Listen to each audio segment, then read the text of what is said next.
Assalomu alaykum do'stlar. Sizlar bilan Izzat Live. Biz bugun ertalabdan kechgacha nima qilganimiz haqida gaplashamiz. Hop, ertalabdan Ansorga chiqdik.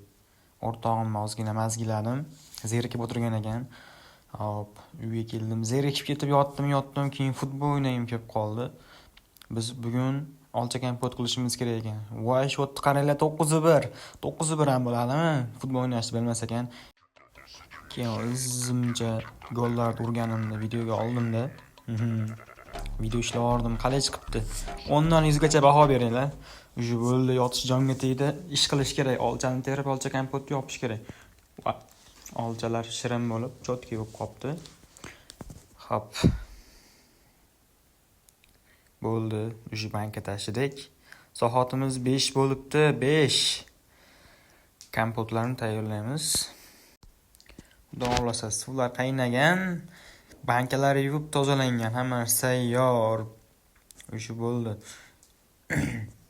Bular qishda zo'r ketadi-da, qaranglar buni.